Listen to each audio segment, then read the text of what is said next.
part of understanding what Gnostic sources actually do is to reacquire their purchase on cosmology. And that, I think, is now occurring in the discussion of what Gnostic authors meant to say. But the other way in which I refer to a new Gnosticism is a direct contradiction of a classic Gnostic postulate, namely the notion that matter inherently should be seen as being corrupt and often evil. And we can see this, I think, on page 2 in my quotation from David's work From God and Good, where the angels want to go another way at the moment of creation. Do not create, admonish the angel of light. There will be too much suffering. And so on through the litany of angels. This is an interesting reversal of the Gnostic cosmology. In the Gnostic cosmology, the source is portrayed as having pure consciousness, and the angels become defective. And so we have the result of Pistis Sophia devolving into matter. But in this picture that David gives us, David suggests that matter should no longer, as in the Platonist assumption, be regarded as inherently febrile or evil. Instead, matter itself becomes a form of risk, which the source takes despite the advice of the angels. This leads to another interesting difference that one can see in the new Gnosticism as compared to the old when one looks at the application of the same metaphor. And this you will see on page 4 of the handout when I look at the way in which the metaphor of the fisherman is used. David suggests we look at the fisherman as reeling in the line ever since that initial moment of creation, contravening the advice of the archangels. Hour after hour, day after day, year after year, century after century, and on and on. It was not easy reeling in an entire cosmos, even if you were the eternal metaphysical cosmic fisherman.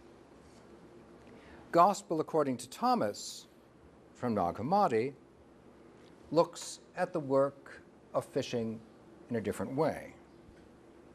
Son of Man is like a wise fisherman who cast his net into the sea and drew it up from the sea full of little fish. Among them, the fisherman found a fine, large fish. He threw all the little fish back into the sea and easily chose the large fish. He's only looking for certain resonances with his own identity. All others can be dispensed with. This is an example of what it means, it seems to me, to step away from the view of matter being inherently inferior and to considering the possibility that matter is actually an instrument of consciousness rather than inherently antipathetic to it. I'd like to take this opportunity to thank especially our presenters for coming today. Many of you have come from far afield. It's our business, insofar as there is business this evening, to see to it that we all get settled. I'm happy to take questions, objections, and the rest now, or to wait for that to unfurl during the next few days. I hope that the program is set up so as to allow for there to be a free exchange whenever any of us feels that's appropriate. And that's about what I have to say this evening.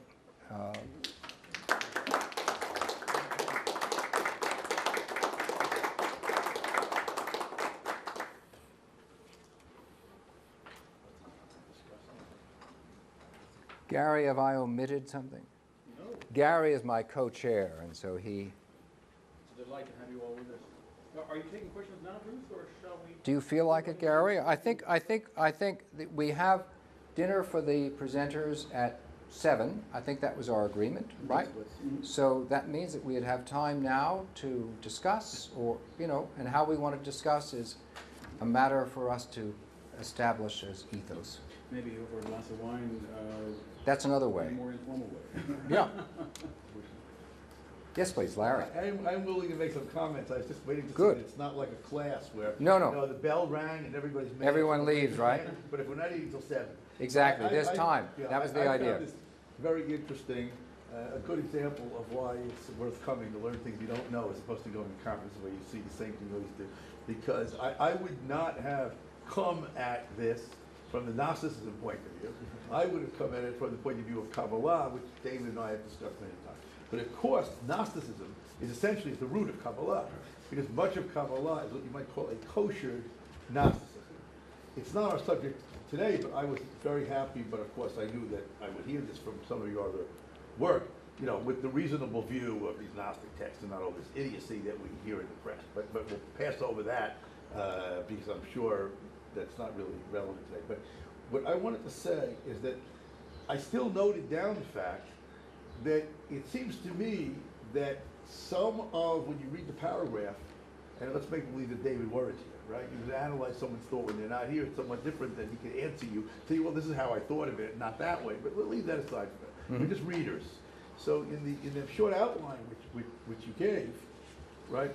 So it seems that maybe this is what you're trying to say, and I'm just saying it to myself better, not to anyone else because they understood you, that whereas in the Gnostic system, this situation of essentially emanation results in a negative result, in a failure, which is similar to the breaking of the vessels in Kabbalah.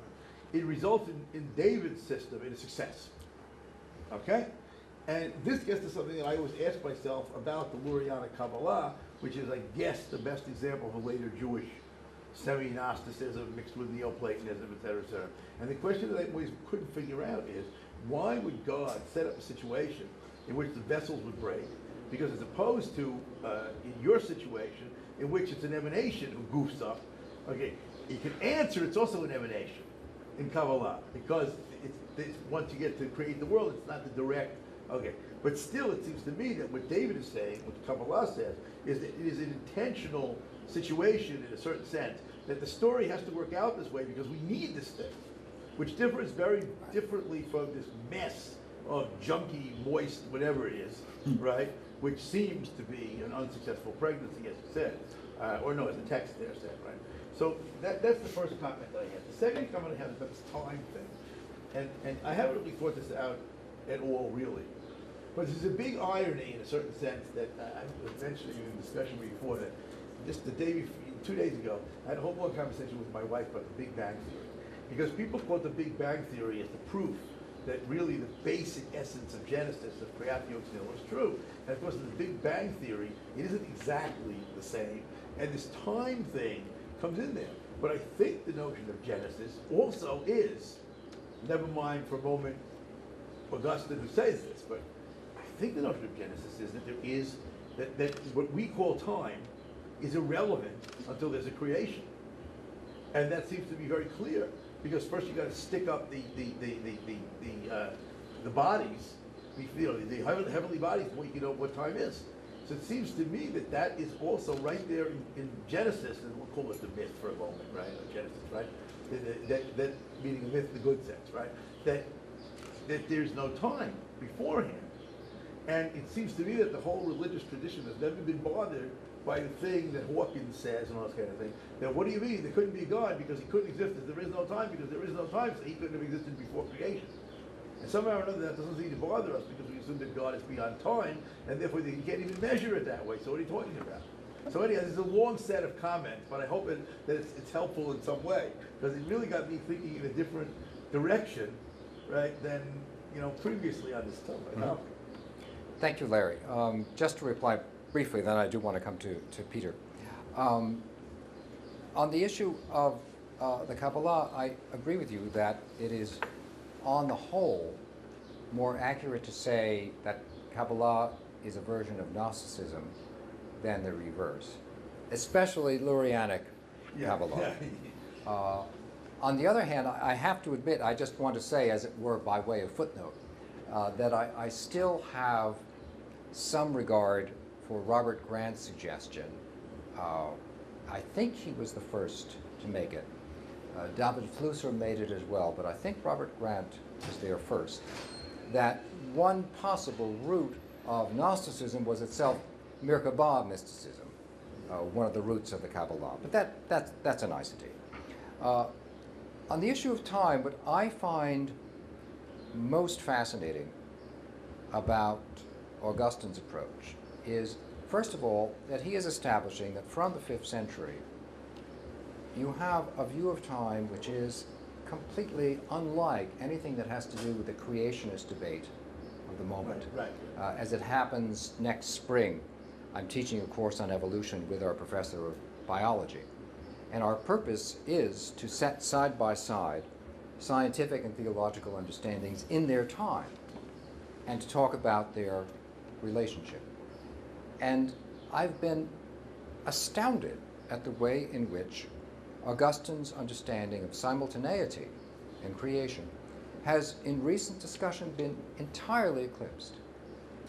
And you might understand that as being the result of ideology triumphing entirely over knowledge, or of there being an actual reconfiguration of the way in which Christians are approaching this text. Because I think that Augustine and Origen and Jerome, Jerome is actively speaking with rabbinic interlocutors when he interprets Genesis 1. I would tend to agree that the attempt of the interpreters is to construct a view of what it means to live without time at that moment. It may not resolve any questions in itself, but I think that is their attempt. Professor Atkins. Yeah, sorry, I can say two things. I think there are two wonderful things about this particular meeting. One is that we're confronted with different approaches to seriously important questions. Another is the danger of oil meeting water. And let me expand on that just a moment. I think it was fascinating to listen to you talking about people's attitudes to a cultural presence, as it were. But it was no more than that. It was simply an exposition of how people thought in the past in response to the great intellects of the past. It seems to be the role of some of us here who are hard-nosed to various degrees on Moore's scale of hardness, to listen to your arguments, to say that on the whole we thought it was nonsense, and that it's our role to try to prize out what we see as the insights and elucidations and comprehensions that science can bring to the kind of problems that we concern us. I think, in a word, everything that has been said by you this evening, although fascinating at an intellectual level, has no relevance whatsoever to an understanding of the nature of the world. Philosophy, historical philosophy, and its obscurantist cousin, theology, really has confused matters. And I think what you have to do is to sit back and let the scientists tell you what the truth is, and try to let you incorporate that into your worldview. So, philosophy in the past has been a complete waste of time. and it's up to us, whichever the grammar is, scientists, to put you right. But maybe the pleasure of this meeting will be to put you on the right path to understanding in the future.